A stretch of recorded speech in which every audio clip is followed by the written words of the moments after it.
Hello friends, I am Apriti. Welcome back to our channel plants space.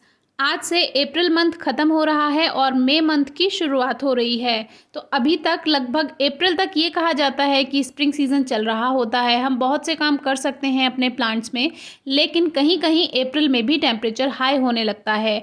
अब जैसे कि मई की शुरुआत हो गई है, अब तो आप 100% मान ही लीजिए कि गर्मियों का मौसम शुरू हो चुका है। तो हमारे पास एक व्यूअर का क्वेश्चन आया कि जो हमारे कटिंग्स वाले प्लांट्स हैं, जो हमने कटिंग से ग्रो किए थे, क्या आप उनको डिस्टर्ब कर सकते हैं, यानी नए पॉट में शिफ्ट कर सकते हैं?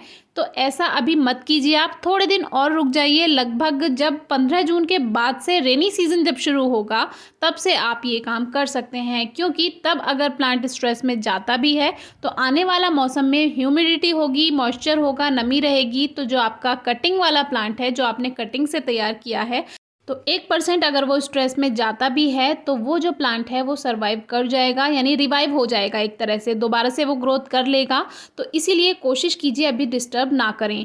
अब हमारा ये जो पॉट है, ये हमने आपसे पहले भी शेयर किया था। हमने वाइट हिबिस्कस की कटिंग्स ग्रो की थी और कहा था कि इसको हम नए पॉट में शिफ्ट कर देंगे, लेकिन नहीं कर पाए। और ये 3-4 कटिंग्स हैं, ये एक ही पॉट में लगी हुई हैं, लेकिन आप सभी कटिंग्स में देखेंगे कि बहुत सारी कलियाँ एक साथ आई हुई हैं।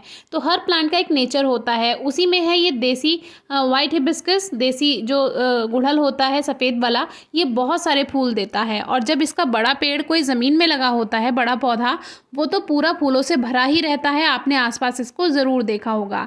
इसमें एक पिंक वैरायटी भी आती है, जो कि हमने भी ली है, और उसको रेड सॉइल से हटा करके हमने पूरी मिट्टी हटा दी थी उसकी, और दोबारा से उसको नई मिट्टी में लगाया था। तो उसमें भी काफ़ी अच्छी ग्रोथ है। आज की वीडियो में वो तो नहीं दिखाएंगे, उसकी डिटेल वीडियो आपको आगे मिल जाएगी। उसमें भी बहुत सारी कलियाँ आने लगी हैं। दूसरा वाला जो है, अभी आपने कलियाँ देखी, वो क्रीम हिबिस्कस की थी।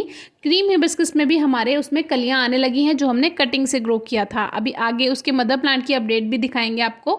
तो ये जो है, अभी इस पे कभी एक साथ बहुत सारे फूल खिल जाते हैं, कभी एक फूल खिलता है, कभी 2। तो इस तरह से देखिए, छोटे से पॉट में केवल 6 इंच के गमले में ये लगा है। 3-4 कटिंग्स हैं इसमें, और जगह भी बहुत कम है, मिट्टी भी इतनी ज़्यादा नहीं है। फिर भी आप देखेंगे पूरा कलियों से ये भरा हुआ है। तो अगर आपको ज़्यादा फ्लावर्स चाहिए तो आप उसकी वैरायटी देखकर, यानी जो प्लांट है उसकी वैरायटी देखकर भी उसे ग्रो करें तो ज़्यादा अच्छा है। देसी हिबिस्कस में, यानी देसी गुड़हल में, बहुत अच्छी फ्लावरिंग होती है।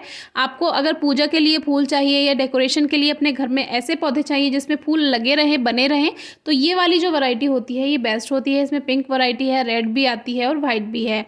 एक ये वैरायटी है जो कि क्रीम हिबिस्कस है, ये भी कटिंग से ग्रो हो जाता है। तो इसमें अभी हमने कुछ दिन पहले इनको ठीक किया है अपने प्लांट्स को, तो ये अब दोबारा से फ्लावरिंग के लिए तैयार हो गए हैं।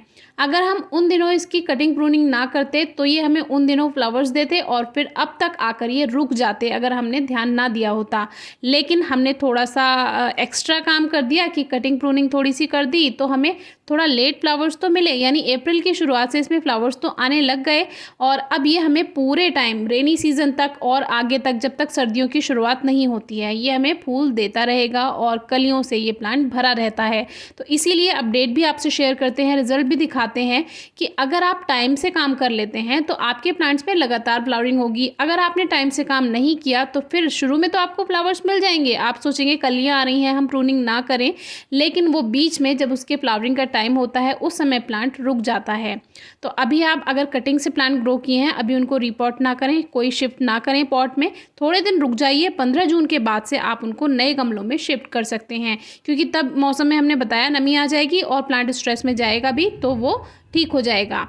और हमेशा शाम को ही रिपोर्ट कीजिएगा, और 2-4 दिन उसको धूप में ना रखें। जब भी रिपोर्टिंग करें 2-4 दिन उसको छायादार जगह पे रखें, खुली हवा में। वो अपना जब सेट हो जाएगा उसकी रूट्स, तो वो नई ग्रोथ दोबारा से कर जाएगा। फिर भी कोई क्वेरी है, क्वेश्चन है, तो ज़रूर पूछिएगा। Thank you.